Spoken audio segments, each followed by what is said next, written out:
kõigepealt sotsiaalsed tööriistad. Muideks see jaotus on siis minu enda jaotus ja see jaotus on võib-olla sükene formaalne, aga ma arvan, et nii on nagu lihtsam aru saada sellest, et mida üks või teine tööriist teeb. Ja kuidas neid tööriistu kasutada, seda ka vaatame. Aga kõigepealt käsitleme siis sotsiaalset tööriistu on siis kõigepealt brändiväärtusmaailm.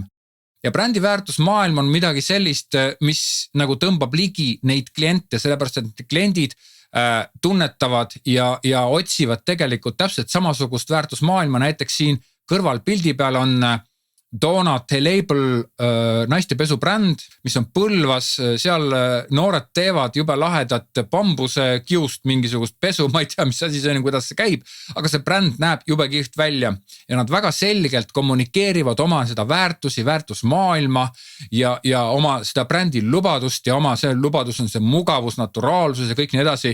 Ja nagu te näete, ei pea pesubränd olema mingi vibukehadega, supermodellidega nagu pildid, mis sisestavad ainult ühte asja, mingisugust sensuaalset glamuuri, vaid pesu võib olla ka täiesti teistsugune, et keda nüüd selline bränd siis kõnetab, siis tegelikult neid inimesed, keda need kõnetavad, siis need pildid näiteks väljendavad seda brändi väärtust, väljendavad seda väärtusmaailma ja läbi selle brändi kandja, mis praegusel hetkel on pilt, siis sa hakkadki vaatama, sa hakkad tutvuma, see on Instagramist võetud pilt muideks.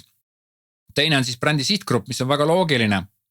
Ja sihtgrupi puhul on nüüd siis väga suur viga, mida tehakse, et meie sihtgrupp on väga lai, eks ole, see on, ma ei tea, 20–60 mees kui naine ja keskmine sissetulek, see on täielik jama.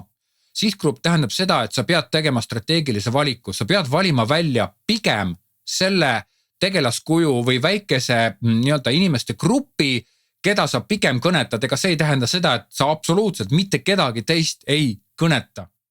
Aga sa pead valima välja väga konkreetse sihtgrupi, sellepärast, et mida rohkem laiali valguvam sinu kommunikatsioon on, seda rohkem, seda vähem on sinu sõnumites jõulisus, seda vähem sa saad ennast nagu väljendada, ehk siis fokusseerimine ühele kitsamale sihtgrupile tähendab seda, et sa saad konkreetselt ja selgelt väljendada oma väärtusi. Kui me vaatame jällegi kõrval olevat pilti, siis jah, võib-olla mingisugusele triumf pesu, ma ei tea, pesubrändi austajale sellise pildiga võib-olla peale ei lähe, aga võib-olla just nimelt läheb.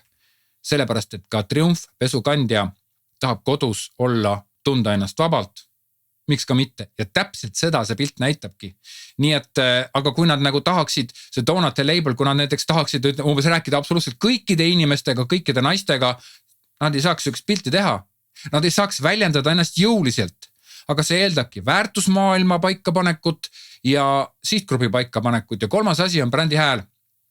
No küll see on raske teema, küll ma olen sellega vaeva näinud ja ühelt poolt siis näen vaeva sellega, et seda selgitada, et seda kohale viia.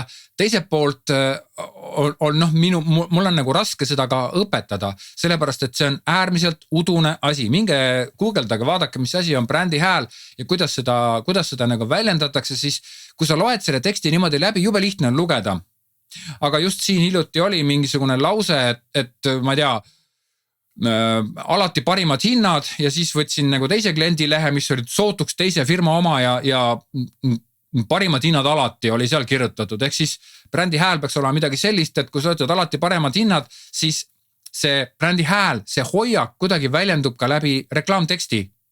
Aga sellest on jube keeruline kinni pidada ja nüüd, kui me vaatame tegelikult, et mis asi see brändi hääl on ja miks seda üldse vaja on, siis tegelikult igasse reklaamlausesse me ei saa panna näiteks siin paremal pool olevat pilti.